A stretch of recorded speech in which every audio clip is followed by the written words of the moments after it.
Helen, I'm so sorry. Mimi fooled me too. I knew you weren't Mafia. She tries to grab her arm and Helen snatches it away. Whatever, Mina. You're all the same. No, please. I knew you weren't the Mafia. I always trusted you. Mina keeps trying to convince Helen, probably because she has no other allies in any of this. I mean, all she had were Mimi and Helen. Mimi's about to die because she's been outed as Mafia. There's no way they're not all voting for her. And she turned on Helen the very last minute. So who's gonna have Mina's back? Check if she died after 30 minutes and message me. Make sure you take care of the class president too. He leaves to go hunt down the 2 remaining students. So that's Christopher and Mina. And he finds Fishtopher and he kills him in the clinic. He strangles him with a plastic bag. He literally puts the plastic bag over his head and just watches him run out of oxygen because Fishtopher can't wake up and take the plastic bag off. Wait, there's only a couple of people left now? Yeah. Oh my goodness. And then he goes to find Mina and he's gonna kill Mina. Yeah, it's a whole thing. So he grabs a heavy dumbbell in his hand, probably to smash her head in, and he goes to the snack store first. And he sees Albert, he sees all the vomit all over his body. He knows that he choked, and he's like, what the hell? And he's about to leave, but he decides to open up the supply closet, and there's Mina's body.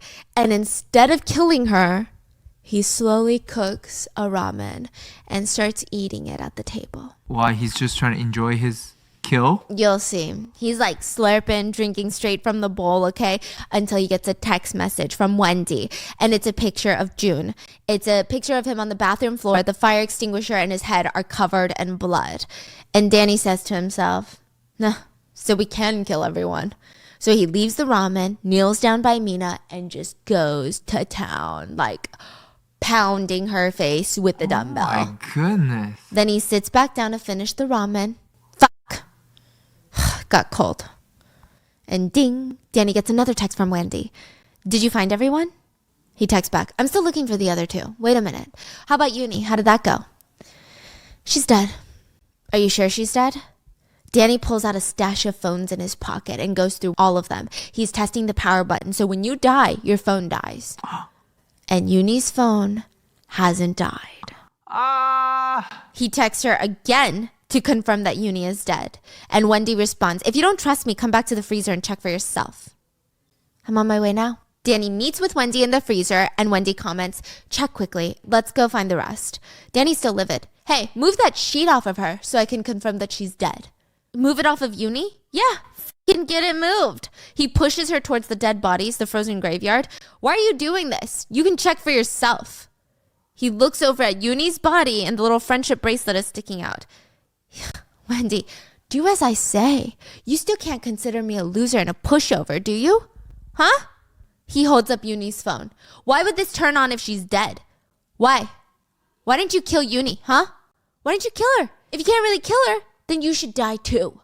Danny brings his arm back and he plunges the knife towards Wendy's stomach in slow motion, and then it cuts. Mafias can kill each other too? You're about to see. It cuts to a clip of June on the ground in the bathroom with the blood and fire extinguisher. And then it cuts to a clip of Uni sitting in a closet asleep. Uni is in a closet, not in the freezer, in a closet. And ladies and gentlemen, we have now entered the final episode. In the freezer, Danny's arm is shaking as he's gripping the steak knife, trying to push it into Wendy's stomach, but it won't go in. It's like there's a force field against her. He looks down in disbelief. Force field against him. Against him, yeah. And the announcement goes off. And of course, they hear it even in the freezer. A Mafia member cannot kill another Mafia member. You know what happens if you break the rules, right? If you kill me, you'll die too. She then turns and sprays Danny's in the eye, and he falls, sprays him with some sort of liquid. He falls on top of the dead bodies, and Wendy runs out of the freezer and locks the door behind. Danny's screaming, I'll kill you, you fucking bitch! Wait, so she locked Danny inside the freezer, but she can't kill Danny. No. So I just don't know. Freeze him into a popsicle? Like, what are they doing? Yeah. So he's swinging and banging on the door while Wendy puts her back to the door in relief and listens to him crying. She just responds, just give up. Everything will be over in 30 minutes anyway, Danny. Danny notices the temperature knob is missing from the thermostat.